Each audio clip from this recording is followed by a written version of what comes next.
সকালবেলা ঘুমে গুনুড্ডা হারে হাত শয়তান পিড়ে আমি সকাল করি নাস্তা। খা খা, যে দূর পারস খা, কোন সমস্যা নাই। খাওয়ানোর প্রতিযোগিতা, সব বিল দিব ইমরানে, আঙ্গুর টেনশন নাই। নেটওয়ার্ক গেছে গা। আচ্ছা পরশ, একটা জিনিস কি খেয়াল করছোস? কি?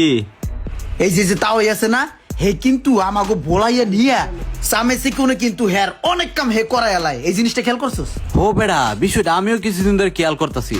তাহলে লোকে গেলে মজায় মজায় কখন যে আমরা দিয়া কাম করাইলা খেয়ালই করি না। খেয়াল করবি না কে বেডা, এখন ই করতে হইবি। তাও রে দিয়া আমি একদিন কাম করামু, আমি এটা চিন্তা ভাবনা করতাছি। হ কর কর, কইরা আমার জানাইস। এখন নাই প্ল্যান করি গে। ঠিক আছে, চল তাইলে।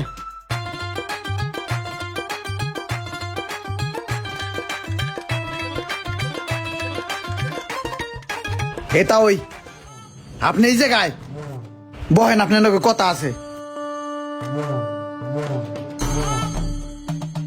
কি কবি ক? তা ওই আপনি এই যে আমাকে দিয়া মাঝে মধ্যে ব্যাগ কাম করা এলান আমাকে পাম পট্টি দিয়া, ঠিক আছে? এই জিনিসটা কিন্তু আমি ভালো দেই না। কাম বাজলে আমাকে হুলি পট্টি দিয়া এই করে ফালাই ভুলাই আমাকে দিয়া কাম কাজ করা এলান, এইটা আমি একদমই ভালো দেই না। তা ওই আমার একটা কথা হইলো কি, আমার একটা বড় একটা কাম বাজছে, অনেক লোক দরকার, এখন সবাইরে লাগবে, আপনিও থাকবেন। ঠিক আছে বাসান, আমি তো আছি, কিন্তু আরো যাগো কইছো, হেরা কি আছে? হেরা কি রাজি হইছে? হেরা তো আছেই, হেগো রাজি হওয়া লাগবো না, হেরা কইলি আই পড়বো। তাইলে তুমি হ্যাগো ফোন দাও, দেখি হেরা কি কয়, রাজি হয়নি আমি একটু শুনি।